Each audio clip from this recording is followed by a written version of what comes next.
Que bom.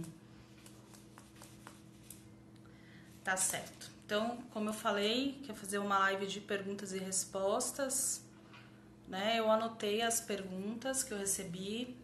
Hoje eu vou ler e vou comentando um pouquinho, tá bom? Ó, trabalha com atendimento de transtorno e dificuldade cognitiva? Sim. Tá? Eu não trabalho só com abuso sexual. Metade da minha demanda no consultório hoje é com pessoas que não têm histórico de abuso, tá? Com criança, adolescente. Oi, Silvânia.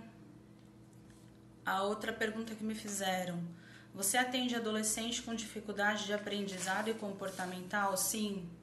Eu atendo criança, adolescente e adulto, idoso. Outra pergunta. Oi, Vanessa. Cite diferenças entre abusador homem e mulher, a forma de agir, o método, instrumentos e o que busca, o que o homem e a mulher busca. Quais são as diferenças básicas, assim, ou do que eu já presenciei, assim, de conhecer o caso, né, ou já li a respeito. O que acontece? O homem, geralmente, né, se é alguém da família, tirando os casos em que o agressor é um estranho, tá? E ele pega a criança de repente. Quando não é assim, ele é sedutor, tá? Ele vai seduzir a criança de que maneira? Não é um sedutor de Dom Juan que vai chegar ali com a flor. Não, ele vai seduzir a criança com aquilo que agrada a criança. Geralmente, aquele exemplo mais citado e que é o mais real é sobre as balas, tá? Oi, Anne, que bom que você está aqui. A Tassi, Vanessa, a Fono, a Lu, oi.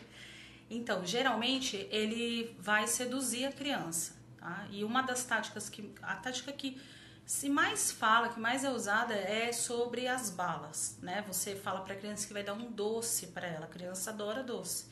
Então ele atrai assim, ele se mostra gentil, educado, no caso do homem, né? É uma pessoa agradável. Então ele vai se aproximar dessa maneira.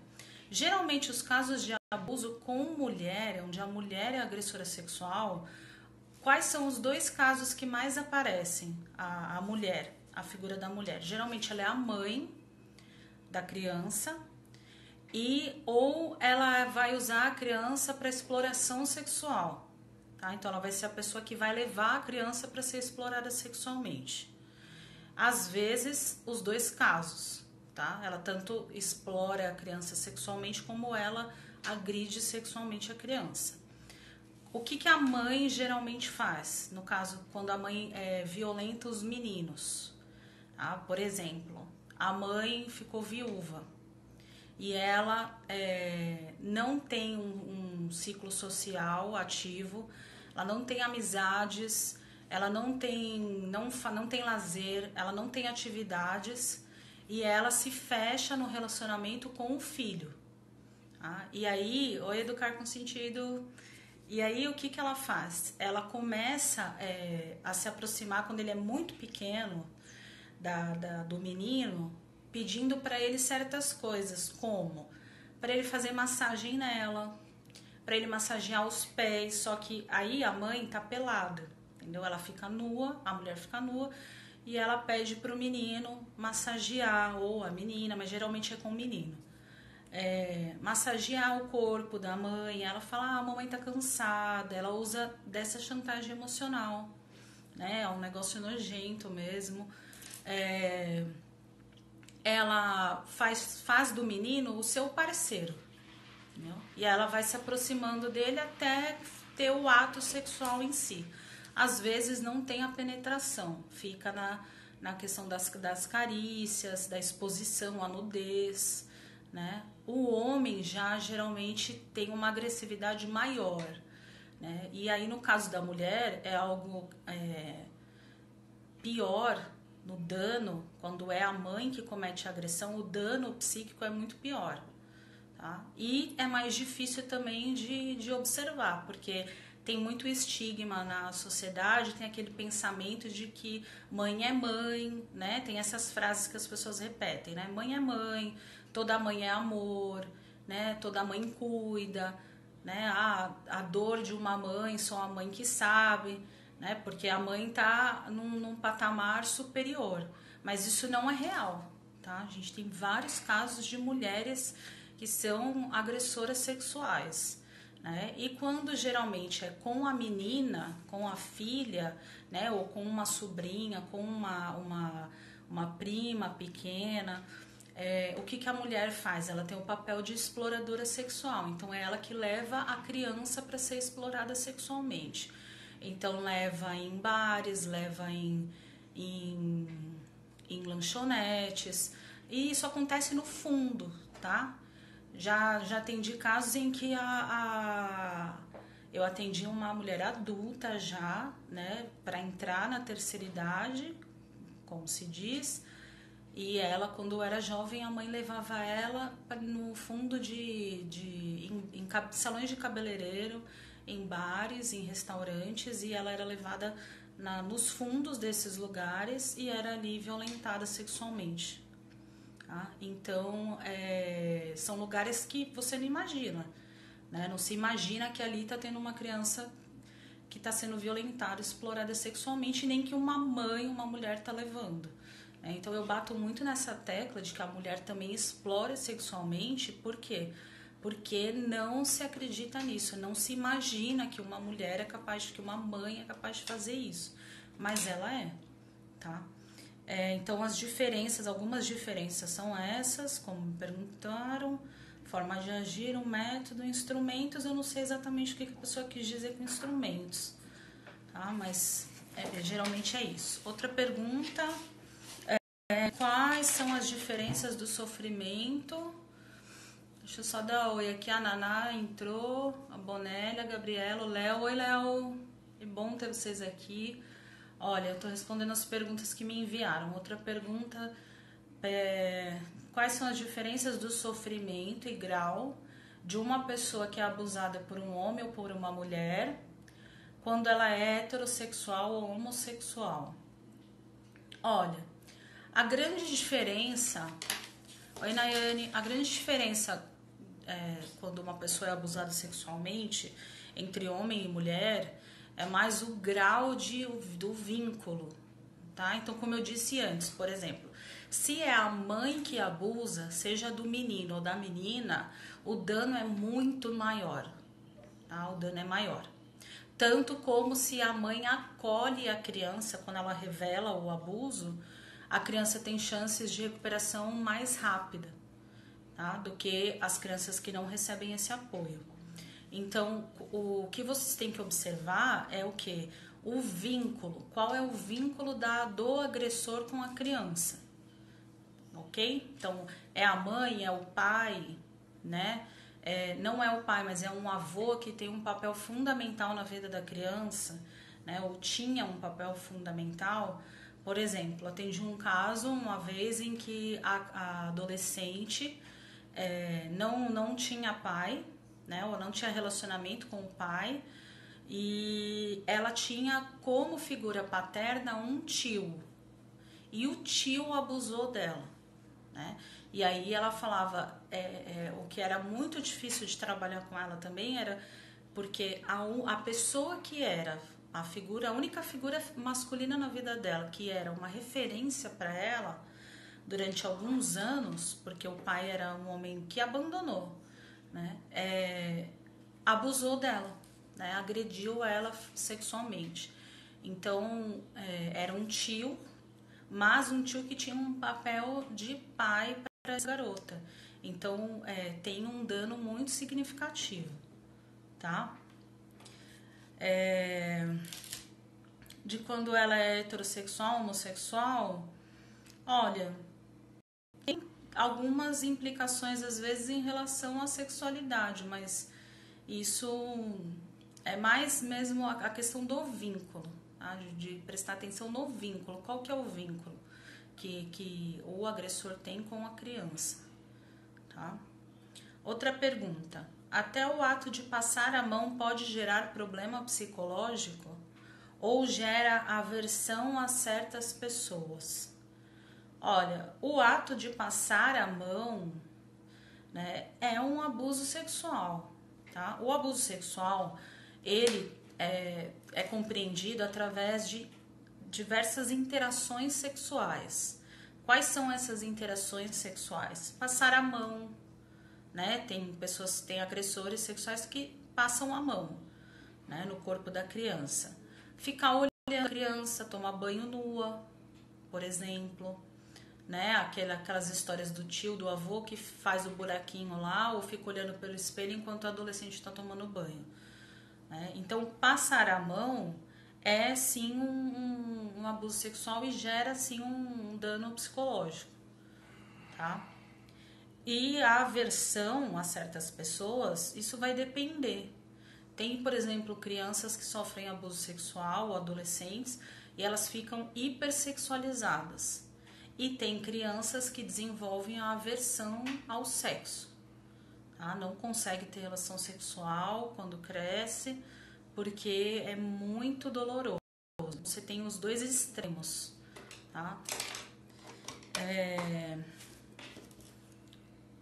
Outra pergunta. O que é síndrome da repetição? Ou algo assim que você disse outro dia? Então, eu perguntei para a pessoa que me mandou essa pergunta o que exatamente ela estava falando sobre síndrome da repetição. Porque geralmente eu falo sobre a síndrome do silêncio, né? E ela me disse que era recriar a cena, uma sensação de recriar a situação. Eu não me recordo disso. Então, se alguém se lembrar, ela falou que eu falei algo do tipo um tempo atrás. Se alguém tiver online, né, ao vivo agora, ou depois se lembrar e me mandar alguma coisa, quiser me escrever, aí eu falo a respeito. Eu gravo um vídeo e falo. Ou na próxima live eu trago isso pra vocês, tá bom? Mas eu não lembro disso. Alguém que tá online lembra? Se quiser escrever agora, eu já comento. Mas a respeito de repetição, assim, eu não tô me recordando agora. O que eu falei uma vez que me vem à mente nesse momento é que tem uma repetição, algumas pessoas repetem, tem uma repetição de padrão nos relacionamentos, deve ser isso. Agora eu tô lembrando. Muito provavelmente foi isso. Que é o que? A pessoa, ela sem perceber, ela foi abusada, vamos pegar uma criança que foi abusada quando era pequena, repetidas vezes, tá? E aí, isso, a Vanessa, obrigada, Vanessa. Repetição de padrão, quem abusa pode... Não, mas não é nesse sentido de se tornar abusador. Mas eu falo disso depois. É assim, a pessoa que... Ai, um coração, que fofo. Ó, a pessoa repete o quê? Ela foi abusada quando era criança, tá? Ela foi violentada repetidas vezes e o agressor tinha um perfil. Tá? Então, o que ela faz? Ela, sem perceber, ela se relaciona com pessoas, um relacionamento afetivo, que vai tratar ela do mesmo jeito que o agressor tratava, tá? Então, por exemplo, ela acaba namorando com homens que são insensíveis, que machucam ela na hora da relação, e homens que não se importam, entendeu? Não necessariamente são homens que violentariam uma criança, mas são homens que têm uma repetição de padrão de fazer o mal para ela nesse sentido, né? Que tem um perfil de sadismo, né? Então, isso acontece, tá? E muitas mulheres acabam, por exemplo, no caso das mulheres, se casando com homens que são muito parecidos com seus agressores. Se os agressores eram os pais, então isso é muito forte, né? E aí, como que você identifica isso? Quando você vai fazer terapia, né? Você consegue identificar como você está fazendo suas escolhas, as semelhanças, né? E você percebe isso, né? Então, acho que tem essa repetição de padrão, tá? a respeito do abuso, de quem abusa se tornar abusador, né, que a Vanessa colocou. Olha, isso não é com a maioria que acontece, né? Tem aí um mito que todo mundo que abusa se torna abusador. Tem pessoas que acreditam nisso piamente. Isso não é real, tá? Muitos abusadores, quando são presos, eles declaram que foram abusados. A gente tem pesquisas a respeito disso, que mostram que eles declaram que foram abusados para ter uma simpatia, para receber uma simpatia, uma certa compaixão. Mas quando eles percebem que, por exemplo, eles não vão ser soltos, a pena não vai ser diminuída, né, só porque eles foram abusados, né, eles aí declaram que eles mentiram, né, que eles falaram isso só para poder receber é o vitimismo, né? É o clássico vitimismo que abusaram de mim, então eu abusei também, né? Por isso que é muito importante você dar auxílio para a criança, né? Que é violentada. O que acontece com a criança violentada é que ela é hipersexualizada, ela geralmente fica hipersexualizada. E hoje em dia a gente tem casos de bebês em creche. Eu tive relatos já de professoras que vieram me perguntar, tipo, de crianças de 3 anos, de 4 anos, que ficam se masturbando, que ficam se tocando, ficam tocando uma nas outras. Por quê? Porque são crianças que são abusadas sexualmente, como? Às vezes alguém tá passando a mão nelas, tá expondo elas à pornografia, pais e mães que fazem sexo, ou pessoas que fazem sexo, casais que fazem sexo do lado de bebês, né? Isso tudo influencia o comportamento, né? Isso influencia. Tem gente que acha que não tem problema nenhum transar do lado de um bebezinho. Tem sim, tá? Então a gente tem vários casos de crianças que estão hipersexualizadas, tá? Também o estímulo muito grande à masturbação, né? Pode se masturbar, mas se masturbar é legal, é bom, faz bem para a saúde, né? Não, a gente tem vários casos hoje de adolescentes que estão apáticos, né? Por conta da masturbação excessiva. Isso tem uma consequência no organismo, tá? Então, o que acontece é isso, tá? Da hipersexualização ou acontece a apatia. Outra pergunta. Uma pessoa me perguntou assim: como assim preparou as pessoas ao seu redor? Né? Como é que faz isso? A pessoa falou como assim preparou as pessoas ao seu redor, porque eu não sei se todo mundo viu, mas eu sábado comentei que eu sofri abuso. Uma pessoa me perguntou, né? E na verdade essa pessoa já estava me perguntando há um tempo e eu tinha pedido para ela esperar. Eu não podia responder ainda online para abrir assim para todo mundo, porque eu ainda estava. Algumas pessoas da minha família não sabiam que eu tinha sido abusada e eu não queria que elas soubessem pela internet, né?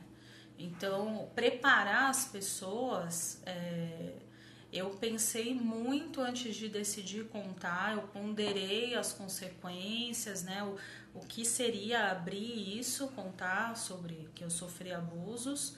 E preparar, que eu quis dizer, foi o quê? Eu fui falar com as pessoas que estão ao meu redor. Então, eu fui falar com o meu noivo, falei, olha, eu vou abrir para as pessoas que eu sofri abuso sexual. Eu avisei, né, minhas tias, que são muito próximas a mim, meus pais, para que eles minimamente soubessem, né, que se alguém chegar de repente e falar com eles, eu vi que a Priscila falou isso, né, não seja um susto. Então é um preparo assim, não é um rito, nem nada. Tá? É conversar só.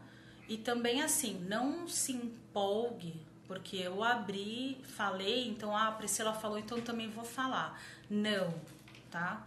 Eu tô há muitos anos fazendo terapia, pensando a respeito, tá? Não foi uma decisão de impulso.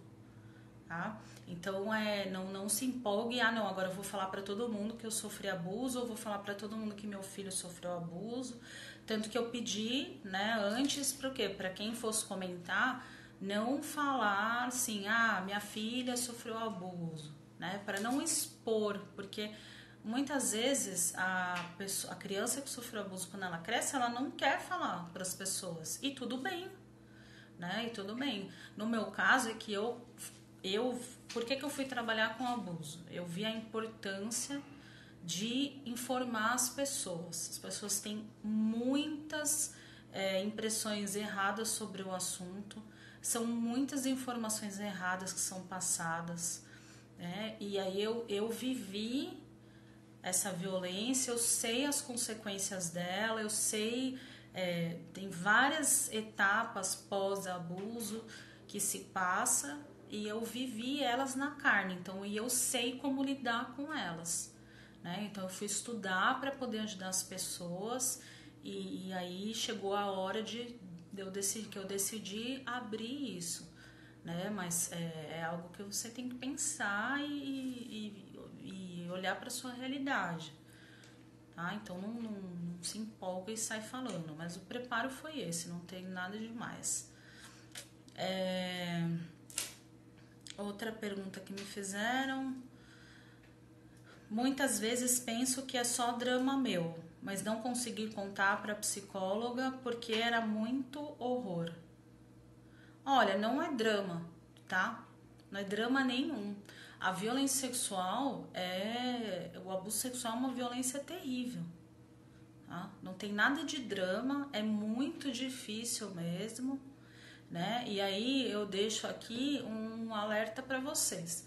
Alguns de vocês, eu tenho recebido várias mensagens carinhosas, muito bonitas, e sou muito grata por isso. Mas algumas pessoas que sofreram abuso, que me acompanham, passaram a olhar para mim e achar que, assim, que eu sou alguém acima, né? Que eu sou alguém, tipo, que tem algo fora do normal, porque eu tô aqui, olha, falando sobre o assunto. Não, tá? Eu tenho uma história aí, uma caminhada bem difícil, assim, não foi fácil falar com um psicólogo, conversar sobre o assunto, não foi assim, eu cheguei lá e falei, olha, eu fui abusada, vamos conversar e hoje eu tô aqui falando com vocês, não, tá? Eu tenho 37 anos, né, e tenho aí uns 30 anos, quase 30 anos menos, né, uns 20 e poucos anos trabalhando a respeito disso, tá? Só para a pessoa que me escreveu ter ideia, né? Os primeiros 5 anos que eu fui fazer terapia não foi por causa do abuso, tá? Eu fui fazer terapia quando eu era bem jovem porque eu não conseguia fazer certas coisas. Eu queria realizar algumas coisas e eu não conseguia. Eu tinha vontade, mas não conseguia fazer, né? E eu não entendia por quê. E aí eu fui fazer terapia por causa disso, né? Só depois de 5 anos que eu consegui falar sobre o abuso e conversar e o processo de falar sobre foi difícil, mas eu tinha entendido o quê?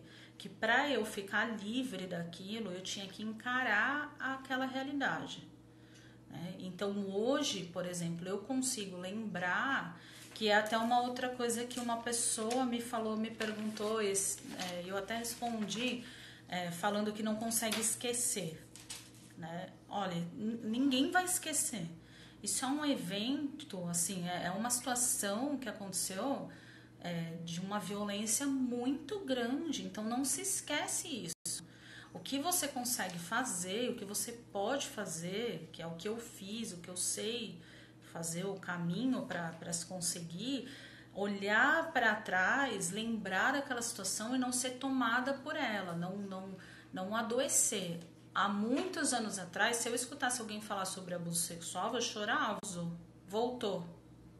Voltou para todo mundo? Pausou, mas agora acho que voltou. Alguém me dá um ok se voltou? Voltou? Então o que acontecia era que antes eu não conseguia ouvir. Na verdade, eu não conseguia nem ouvir assim, nenhuma história de dor.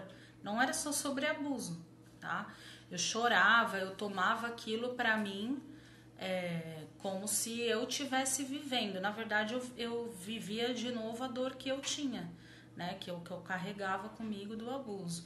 Quando eu parei e falei, não, eu não quero viver mais assim, né? Eu vou buscar ajuda, eu vou encarar isso, aí eu consegui começar a tratar cada ponto do que aconteceu comigo e tal. E cheguei no ponto de hoje de eu conseguir olhar para trás e não sofrer mais com aquilo e ajudar outras pessoas, tá? Então a gente não esquece, não é drama nenhum. Para quem me escreveu, assim, não é drama, tá? É um horror mesmo, como você descreveu, e é difícil. Tá? Só que para conseguir tratar isso, você tem que encarar esse horror. Tá? E tem que buscar ajuda para isso, tá bom? Outra pergunta. Fui abusada pela primeira vez aos 6 anos, porém não tenho memórias. Como resgatar? Olha, eu não sei se essa pessoa que me escreveu isso, se ela lembra que ela foi abusada aos 6 anos, né? Se ela lembra, ela tem uma memória. Ou se alguém falou pra ela que aconteceu aos 6 anos e aí ela não lembra e ela quer resgatar. Bom, e ela fala que é a primeira vez, né? Então tiveram outras vezes. Não, o que você precisa fazer é buscar uma boa psicoterapia, tá? E lidar com as dificuldades que você tem hoje. Então, por exemplo, tem gente que me escreve falando assim: Priscila, eu fui abusada quando minha mãe me contou que eu fui abusada quando eu era bebê. Eu não lembro de nada e eu vivo bem. Então, pra que você quer ficar lembrando, né? Ficar ali cutucando aquilo e cavucando para mexer naquilo. Se você tá vivendo bem, não tá tendo dificuldade de relacionamento, né? Muito provavelmente o que aconteceu com essa pessoa, né? Ela foi abusada quando era bebê, a mãe amparou ela, cuidou dela, ela teve um desenvolvimento sadio e ok, entendeu? Então eu não aconselho abordagens que ficam incutindo falsas memórias. Eu falo disso direto com vocês. Tem abordagens que fazem isso, então vocês têm que pesquisar, têm que tomar cuidado, né? Vocês têm que pesquisar, por exemplo, nem toda pessoa que diz que é terapeuta é um psicoterapeuta, é alguém que fez psicologia. Então procurem referências, peçam indicações, né? Hoje em dia a gente tem atendimento online para adultos, para adolescentes, dependendo do caso. Ah, mas vocês têm acesso aí a vários profissionais.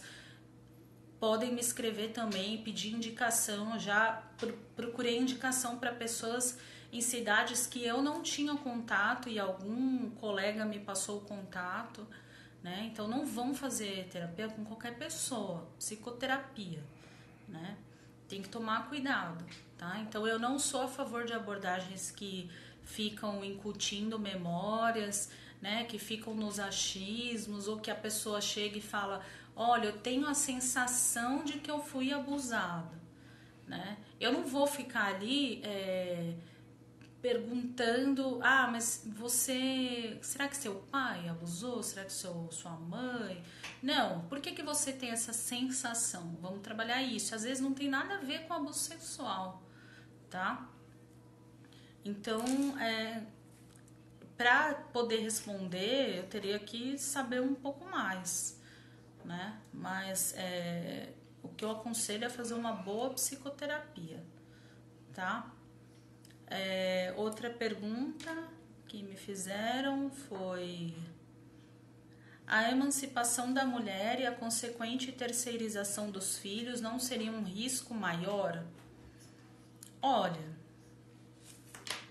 a emancipação da mulher, não, tá? E a consequente terceirização dos filhos, isso sim é um risco maior, mas depende muito de cada caso, entendeu? Você tem casos, por exemplo, em que os avós cuidam dos netos, porque ambos os pais trabalham, mas são pais muito presentes na vida das crianças. E você tem casos de crianças que vivem ali o dia a dia com os pais, tá? Que a mãe tá em casa, não trabalha fora, mas ela não é uma pessoa que cuida, tá? Ela não é atenta ao que acontece. Então o vizinho tá abusando sexualmente do filho ou da filha e ela não tá, ela tá fazendo outras coisas, está envolvida com outras coisas, tá? Geralmente crianças que são abusadas, você tem ali na família alguns pontos ou muito forte a negligência, tá? Crianças muito pequenas principalmente. Uma outra pergunta.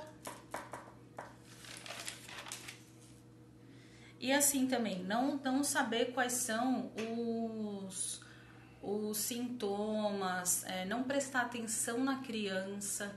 A criança, ela vai, ou o adolescente, né, vai dar sinais claros de que tem alguma coisa errada acontecendo, ou que alguma coisa errada aconteceu, tá? A criança mostra isso, mesmo o bebê. Ah, tem gente que acha, mas a criança que não fala. Não, dá pra gente perceber, tá? Tem vários sinais que a criança mostra. Então, por exemplo, é um bebê alegre, ele sorri, né? Não chora por qualquer motivo, mas de repente ficou triste. É um bebê que não sorri mais, né? É um bebê que quando vê determinada pessoa chora. Às vezes, por exemplo, tem casos de crianças muito pequenas que elas vêm, vamos supor, o avô é o agressor. Aí o avô vem buscar, a criança não quer ir de jeito nenhum com o avô. O pai ou a mãe não pergunta por quê, não sonda a criança, não conversa com a criança. Obriga, não, você tem que ir, você tem que ir, você tem que ir, você tem que ir, você tem que ir. Né? Por quê? Porque não imagina, nem sequer pensa que possa estar acontecendo alguma coisa de errado. Mas a gente tem que conversar com as crianças, né? Os adultos subestimam a criança. Então o adulto geralmente ele quer pensar pela criança, ele quer falar pela criança, ele quer agir pela criança, né? Ele quer escutar pela criança. Sim, o adulto ele norteia a criança, mas você tem que parar e ouvir, né? E perguntar, por que você não quer ir? Né? Aconteceu alguma coisa? O que está acontecendo? Pode me contar. Né? E se a criança não confia no pai e na mãe, ela não vai falar, não adianta. Tá? E a criança, mesmo muito pequena, ela sabe com quem ela pode contar na família. Às vezes ela sabe que a mãe não se importa, mas que o tio é alguém que cuida dela, que dá atenção. Então, geralmente ela vai dar sinais para esse tio ou vai dar sinais para essa avó. Tá? Mas é que geralmente o que acontece? Os familiares veem que tem alguma coisa de errado, mas não quer se envolver, né? Fecha os olhos. E aí quando acontece a tragédia, você vê as pessoas falando, né? Ah, eu sabia, acontecia tal coisa, né? Ou quando você vai atender os casos, você vê que a família toda sabia do que estava acontecendo, tá? Essas pessoas só não verbalizavam. Então é muito importante você conversar, observar, né? Crianças muito pequenininhas, por exemplo, de 3 anos, que aparecem de repente com dores nas articulações, então atrás do joelho, nas dobras dos braços, né? No cotovelo, na dobrinha, a criança chora, né? Por quê? Porque às vezes ela é colocada numa posição e imagina um adulto tendo relação com uma criança pequena, né? Ou forçando uma criança pequena, por exemplo, a realizar sexo oral. Ela vai ter dores musculares, tá? Ela vai apresentar hematomas, vermelhidão. Então tem que observar, tá? Na dúvida, leva num psicólogo e a gente consegue, né, através de técnicas, consegue observar e aplicar técnicas, realizando o nosso trabalho, conseguir, ainda que a criança não verbalize, ver se tem alguma coisa, está acontecendo alguma coisa. Tem também casos em que a criança já fala, ela é grande, por exemplo, tem 10 anos, tem 8 anos, mas ela não vai falar de jeito nenhum para os pais, tá? porque ela tem medo, né? A criança, quando ela é abusada sexualmente, tem 3 sintomas que aparecem quase que instantâneos, eu costumo dizer: o medo, a vergonha e a culpa, tá? Então, muitas vezes ela não vai se abrir para a família, ela vai procurar alguém, quem? O professor na escola, né? A coordenadora, um colega, tá? Então, é importante que os pais, né? Claro, quando não é o agressor, converse com a criança e pergunte o que está acontecendo, tá? Alguém colocou uma pergunta aqui, deixa eu voltar para ver. Se alguém tiver alguma pergunta, pode colocar aqui que eu vou responder, tá bom? Deixa eu subir.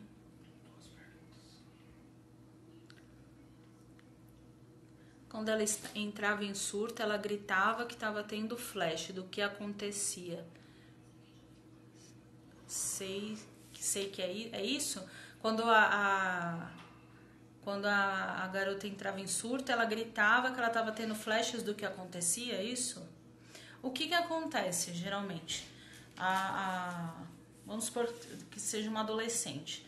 Então, ela está sendo violentada e ela não conta para ninguém. Tá? E muitas vezes não conta porque está sendo ameaçada ou por conta do que eu falei. Tem vergonha, tem medo, mas ela está sendo violentada. Então, ela guarda todo o sofrimento internamente, tá? Ela não verbaliza. O que é trazer o sentimento para fora, né? Externamente. É verbalizar, é quebrar alguma coisa, tá? Às vezes o adolescente, às vezes é um adolescente que está sendo violentado e aí ele fica agressivo de repente. Ele não era assim, fica extremamente agressivo. E aí o pai e a mãe falam o quê? Ah, é aborrecente, né? É da adolescência. Não, não é. Tá? Ele tá ali verbalizando não. Ele tá externalizando o sofrimento de alguma maneira, tá? Tem casos de crianças que quebram as coisas, quebram os objetos que tem no quarto, qualquer coisa fica irritado demais, muda muito o humor. Então tá feliz, de repente tá bravo, né? O pai e a mãe falou alguma coisa e fica irritado, tá? Isso acontece até com o bebê, tá? Então, no caso do surto, o que acontece? Muito provavelmente, o que devia acontecer com essa moça, com essa criança, é o seguinte: muito sofrimento, não externaliza, vai guardando aquilo, vai guardando. Provavelmente teve um surto psicótico, tá? O surto psicótico, quando a pessoa tem um surto psicótico, o que acontece? As defesas emocionais é como se as barreiras caíssem. Então, aquilo que está sendo guardado vem à tona. Então, por isso que ela falava do abuso, tinha flashes, tá? Por quê? Porque ela ainda conseguia segurar alguma coisa. É muito comum quando uma pessoa tem surto psicótico, ela trazer à tona aquilo que ela nunca fala. Então, por exemplo, uma pessoa que se resguarda muito, ou que cala tudo, pra tudo, não fala nada, não coloca nada pra fora, não fala da sua vontade, do que quer, nada, tá? Isso é muito comum com mulheres da geração passada, tipo, mulheres da geração da minha mãe, isso acontecia muito. Então, tem um surto psicótico, tá? Então, tudo aquilo que ela não falava, ela começa a falar quando tá no surto, né? E se no surto ela tá no estado de mania, que é acelerada, ela vai falar muito, tá? Então, muito provavelmente o que aconteceu com essa moça era isso. O que aconteceu com ela era isso, tá? Estão me falando que tem uma pergunta aqui, só um minutinho. Eles perguntaram o que uma psicóloga pode fazer, o psicólogo pode fazer quando a criança relata que ela foi abusada legalmente, falando. O que o psicólogo pode fazer? Ah, tá. Me perguntaram o que o psicólogo pode fazer quando uma criança relata que ela foi abusada. Legalmente falando, você vai observar então se a criança trouxe, se ela falou para você quem é o agressor. Por exemplo, se o agressor é o pai, você vai chamar a mãe para o consultório, vai conversar com essa mãe e vai contar para ela o que a criança trouxe, tá? Ou se é o pai, né? Ou se, por exemplo, ou se é outra pessoa, você chama os pais ou o responsável legal pela criança, tá? Porque às vezes essa criança vive com o avô, com a avó, com o tio, ele é o responsável legal.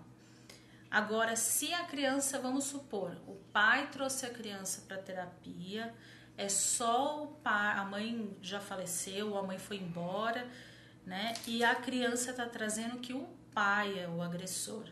Aí você não vai entregar essa criança para ele, né? Então o que você faz? Você chama alguém da família de alguma maneira, né? E aí em casos extremos não consegue contato com alguém, aí você vai intervir e chamar tipo a polícia e entra num outro processo, tá? O que geralmente acontece, né? O que eu geralmente oriento, por exemplo, pegou o abuso no flagra, tá? A criança tá suja, né? Ou ela tá machucada, porque às vezes ela não foi penetrada, mas ela tá machucada, ela foi segurada, ela tem marcas, tá? A primeira reação nossa é o quê? É que você quer lavar a criança, né? Se pudesse, você lavaria por dentro também, mas não faça isso, tá? O que tem que fazer é o quê? Pegar a criança e levar ela no hospital da cidade que é capacitado para realizar uma perícia criminal. Veja, tem o BS que vai atender a criança, vai prestar o socorro para a criança, porque tem criança que fica muito machucada, né? Nas partes genitais, às vezes está com sangramento, né? Ou adolescente, tá? Às vezes a violência é tão grande que tem adolescente, por exemplo, que tem um sangramento depois, né? Às vezes está em casa, já se lavou e tem um sangramento muito forte, começa a ter uma hemorragia, né? Então precisa ser socorrida. Mas o ideal, né, se não é um caso assim de vida ou morte, né, o que você vai fazer? Você vai pegar a criança, vai levar ela no hospital da sua cidade que faz perícia criminal. Perícia criminal não é atendimento, tá? É um outro procedimento. Por quê? Para você fazer um boletim de ocorrência e dar a entrada no processo criminal, você vai precisar de provas. E se você tem a perícia criminal, com a perícia criminal comprovando o abuso, eu não vi ainda um agressor ficar fora da cadeia, tá? A gente sabe como é o sistema jurídico, isso é outra coisa, mas com a perícia criminal ele é preso, tá? Comprovando o abuso, ou a mulher. Tá? Então precisa levar para um hospital que faz perícia criminal.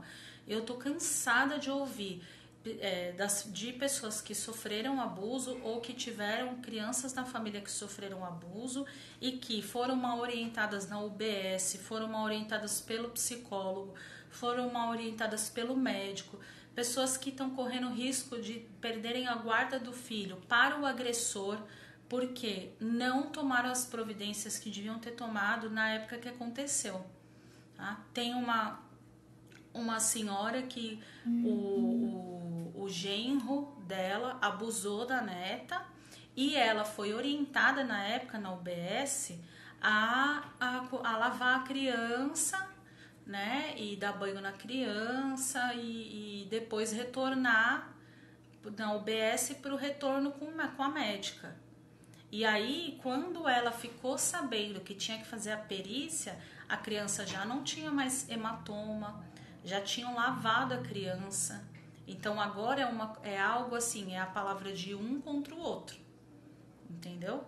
E o que tem de agressor sexual, que tem dinheiro, que compra laudo, né, que forja, e é aquilo que eu falo pra vocês, agressor sexual não é um bicho, tá? Aquele cara que a gente vê, que eu costumo falar que parece um bicho do mato, que ele mal fala, mal olha, né? Fica ali, o repórter tenta se aproximar, ele parece um bicho do mato mesmo, né? Que tá sujo, é muito pobre. Esse tipo de agressor sexual com essa característica é exceção, tá? Os agressores sexuais, geralmente homem ou mulher, eles são muito educados, são inteligentes, têm um nível cognitivo alto, tá? De inteligência. Eles sabem se aproximar da vítima, eles sabem abordar a família, sabem abordar a criança, tá? Então, vocês precisam perder essa figura, assim, né? Que eu até falo, né? Para de chamar pedófilo de monstro, né? Tem que ensinar a criança o quê? olha, toma cuidado, uma pessoa que chega e te oferece bala, né? Alguém da família que quer passar a mão nas suas partes íntimas, tem que ensinar assim. Tá? Inclusive, mas daqui a um tempinho eu vou lançar um curso orientando os pais, né? Ensinando como você educa o seu filho, ensina o seu filho a se proteger, né? de um agressor sexual. Tá? Então, legalmente, o que você precisa tomar cuidado é com isso. Né? Se foi em flagrante, pesquisa na sua cidade. Tá? Aqui em São Paulo, por exemplo, aonde faz, em qualquer cidade, qual é o lugar que vai fazer perícia criminal? IML. Tá? E aí o IML a gente sabe como funciona. Né? Então eu prefiro aqui em São Paulo falar para as pessoas levarem aonde? No Hospital Pérola Baito. Tá? No Hospital Pérola Baito. Se é uma criança, se é um adolescente, se é uma mulher que foi estuprada, uma pessoa adulta ou um homem que foi estuprado, for no hospital, chegar no hospital, se você chegar lá e falar assim, olha, minha filha sofreu abuso sexual, né? Acabei de sofrer estupro, você é socorrido. E lá no Hospital Pérola Baito, em São Paulo, eles fazem perícia criminal. Tá? E lá é um ótimo atendimento, eles são preparados para atender vítimas de violência sexual. Tá? Então, em São Paulo a gente tem o Pérola Baito e o IML. Pode ser que tenha um outro hospital, eu não me recordo agora no momento. Agora, na sua cidade, aí você tem o IML da sua cidade e tem que pesquisar qual outro hospital faz a perícia. Tá? Ou se informar, aconteceu o abuso, se informa, tá? Então, assim, não lava a criança, não joga fora a roupa suja, tipo, o lençol tá sujo, né? A criança fez um desenho, o que acontece muito? A criança faz desenhos e aí, às vezes, os pais vêm para o atendimento preocupados por causa disso, porque a criança desenhou lá o avô com um pinto enorme, e ela do lado, tá? E aí quando pergunta, ela fala, o vovô me mostra todo final de semana, tá? É o que? É um sinal de que tá acontecendo um abuso sexual, tá? Porque a criança, ela desenha, então muitas vezes ela não verbaliza, mas ela vai desenhar. A criança brinca, né? Então ela pega 2 bonecos e coloca na posição de sexo, ela faz o gemido. Às vezes a criança aí a gente observa cada caso, né? Que nem eu falei, uma criança que dorme e os pais, né? Onde os pais transam do lado da criança e acham que ela tá dormindo, ela não tá dormindo muitas vezes, tá? Ela tá quieta lá escutando. Então às vezes ela vai brincar, às vezes ela vai falar na escola, o meu pai faz isso com a minha mãe, tipo, ou o meu pai, tipo, faz tal coisa com a minha mãe, imita o som, né? Então são momentos ali na vida da criança, na brincadeira, que ela traz essas situações, tá? Então, repetindo, pegou em flagrante o abuso, acabou de acontecer, ou a criança tá com marcas, tá suja, não lava, guarda tudo, tá? E leva para perícia, né? Ou chama a polícia no local, tá? Mas mesmo se a polícia vier e falar, a gente vai levar para a UBS, leva para o hospital que faz perícia, tá bom? Não pegou em flagrante, né? A criança veio e relatou, leva para o atendimento psicoterapêutico, tá? E aí no atendimento psicoterapêutico, o que a gente faz? A gente faz, como eu falei, a gente tem técnicas, observação, entrevista, enfim, constatou o abuso, a gente faz um laudo, o psicólogo faz um laudo e você dá entrada no processo judicial, tá? Mais alguma pergunta? Também tinha perguntado se, como tenta inculcar a memória, como você falou, se era um aspecto da psicanálise. Alguém perguntou se quando tentam inculcar a memória é um aspecto da psicanálise. Não necessariamente, vai depender muito da formação do psicólogo, do que ele acredita, mas tem uma abordagem específica que não é Porque é aquilo que eu falei para vocês. Tem pessoas que se dizem terapeutas, são terapeutas, mas não tem uma formação na psicologia, tá? E aí alguém cria, cada semana, cada mês, alguém cria uma abordagem. Se você pesquisar aí na internet, você vai achar 300, tá? Mas que não tem uma comprovação científica, é algo do achômetro da pessoa, a pessoa não averigou, não fez, não tem comprovação científica. Entendeu? Uma coisa que ela, tipo, ela atendeu 5 pessoas, ou ela observou, ou é algo próprio. Voltou, pausou, voltou. Ó, a gente tem acho que 5 minutos, né, para encerrar. Então, a pessoa, que acontece? Algumas pessoas criam abordagens nos achismos delas. Então, tem abordagens que não são comprovadas cientificamente, tá? Qual é a pergunta mesmo? Repete para mim. Ah, da psicanálise. Então, não necessariamente, tá? Tem uma abordagem, quem quiser saber, me escreve depois em inbox que eu falo lá, tá? Qual é a abordagem? Essa abordagem é uma desgraça, tá? Ela incute memórias falsas, tem feito muito mal para as pessoas, para famílias, tá? Então tem que tomar cuidado, sim, tá? As pessoas perguntam muito para mim, qual é a sua abordagem?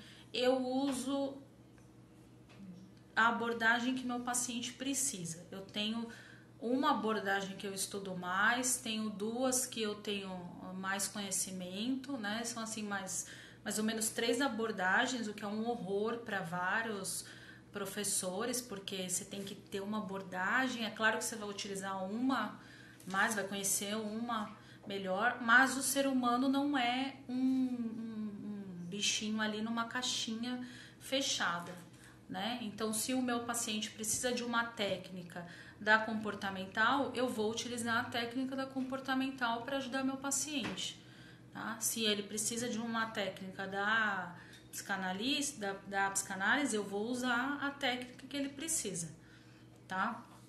Então, se informem e procurem, tá bom?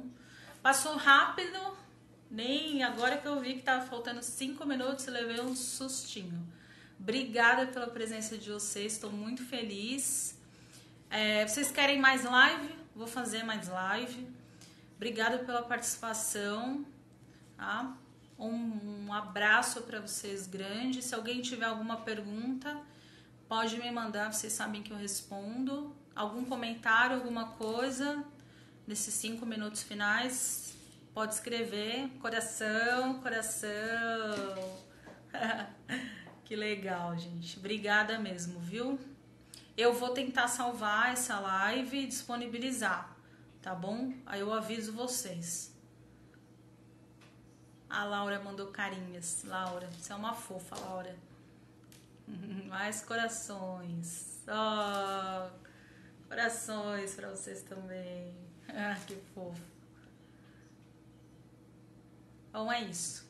Tá bom? Obrigada, pessoal. Até breve. Tchau.